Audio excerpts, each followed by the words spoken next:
ओम नमः पार्वती पतिये हर हर महादेव।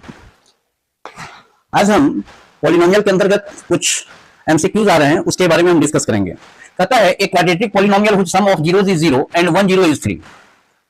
1 0 इज 3, तो sum of roots या sum of zeros that is equal to alpha plus beta equal to 0 आपको कह रहा है, जिसमें आपको एक suppose that beta is 3, one of the zero is 3, that is equal to 0 और अल्फा इक्वल टू -3। हाँ, अल्फा इक्वल टू -3, ये आपका एक जीरो हो गया।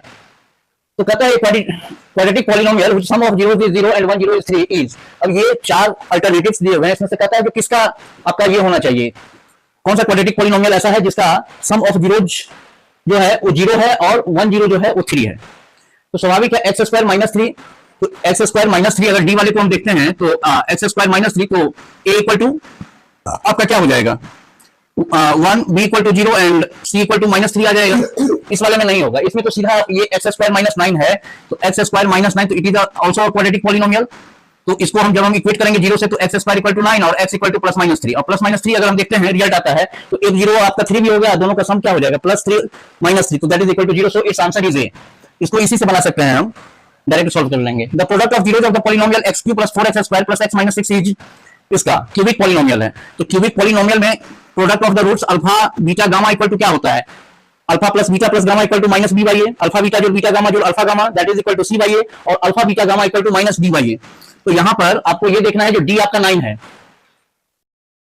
d आपका 9 है, यस, और आप देख रहे हैं a that is equal to 2, a equal to 2 है, क्योंकि a यहां पर होगा x³ जो है उसका कोफिशिएंट इतना, और ये कहता है product of two zeros, alpha beta का मल्टीप्लिकेशन जो है दैट इज इक्वल टू 3। तो अल्फा बीटा के बदले अगर हम 3 दे दें तो 3 गामा इक्वल टू क्या आ जाएगा, माइनस, और d दैट इज 9/2, 3 से काटेंगे तो it is 3 3 9, so gamma equal to -3/2। So the third zero is -3/2, that is the answer बी आ जाएगा। अच्छा, ये थर्ड का हो गया, सेकंड छूट गया था। The product of zeros of the polynomial x³ + 4x² + x - 6 is. तो यहाँ पर प्रोडक्ट ऑफ द पॉलिनोमियल, तो यहाँ पर भी है आपका जो अल्फा बीटा गामा, तो अल्फा बीटा गामा का अभी हम पढ़े हैं that is equal to -d/a, और d कांस्टेंट टर्म होता है, तो दैट इज इक्वल टू -6, और a x³ का कोफिशिएंट दैट इज 1 है, तो सो इट्स आंसर विल बी 6।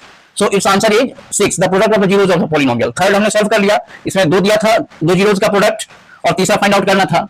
कहता है if x + 2 is a factor of x³ + ax + b + 2b and a + b equal to 4, then देखिए x + 2 अगर कोई चीज फैक्टर है, x + 2 is the factor of given polynomial, तो हम इसको हम क्या करते हैं, इक्वेट कर देते हैं 0 से, और इसका रूट या जीरोस निकाल लेते हैं। सो x इक्वल टू -2 आ गया। अब -2 का वैल्यू अगर हम इस पॉलिनोमियल में देंगे तो इसका रिजल्ट हमको क्या आना चाहिए, 0 आना चाहिए। द वैल्यू ऑफ 0, ये जो रूट या 0 का जो हम पढ़े थे, जो value of x eight which the value of polynomial 0 is called zeros और रूट। तो यहां पर फोर्थ में है x² + ax + b, ax + 2b, तो ये आपका px है। तो आपको p -2 आप निकालेंगे, तो दैट इज इक्वल टू -2 का square plus a into -2 + 2b, and it will be क्या, p -2 मस्ट बी 0, तो that is equal to 4 -2a + 2b, और 2a - 2b इक्वल टू आपका 4 हो जाएगा। अगर -2a को इधर ले आएंगे तो 2a और 2b को इधर ले आएंगे, 2 कॉमन ले लेते हैं तो क्या आ जाता है, a - b इक्वल टू 4, और 2 से ये कट जाएगा, और ये आपका हो जाएगा a - b इक्वल टू 2। तो a - b इक्वल टू 2 और a + b equal to 4, a + b equal to 4, इस दोनों को अगर आप सॉल्व करेंगे तो 2a इक्वल टू 6, तो a equal to 3, a equal to 3 तो b equal to 1, so a equal to 3 और and b equal to 1, this is our answer B. Which of the following is a quadratic polynomial having zeros -2/3 and 2/3? तो सबसे पहली बात तो इसका -2/3 और +2/3 करेंगे, तो सम ऑफ द जीरोस यहाँ पर क्या आ जाएगा, -2/3 + 2/3 करेंगे तो that is 0, that is alpha plus beta आपका 0 होना चाहिए। दूसरी बात, प्रोडक्ट ऑफ जीरोस, तो -2/3 इंटू 2/3 करेंगे तो दैट इज इक्वल टू -4/3। अब आपका क्वाड्रेटिक पॉलिनोमियल लिखने का क्या तरीका है, तो x² - alpha plus beta into x plus alpha beta, यही है आपका। तो x² और minus alpha plus beta that is equal to 0, plus alpha beta that is equal to -4/, ये 2/3 into 2/3 that is equal to -4/9, that is -4/9। तो it is x² - 4/9, या फिर इसको हम ये भी कर सकते हैं जो 9x² - 4/9, या फिर आप इसको ये भी कर सकते हैं जो 1/9 9x² - 4। अब ये आंसर हो चाहे ये आंसर हो, दोनों आंसर सही है, तो इसको हम फाइंड आउट कर लेते हैं किसमें है। तो 9x² - 4, तो 9x² - 4 इसमें से किसी में नहीं है, तो 4x² - 9 है, इसको काट दीजिएगा तो 4x प्लस 4 ही आता है, तो ये भी नहीं होगा। एक्स स्क्वायर प्लस 9/4 एक बुक में था, अल्टरनेटिव्स दिया हुआ, इसलिए हमने इसको उतारा है। तो एक्स स्क्वायर प्लस 9/4 जो है ये भी आंसर नहीं होगा, क्योंकि हमारा आंसर होगा एक्स स्क्वायर माइनस 4/9।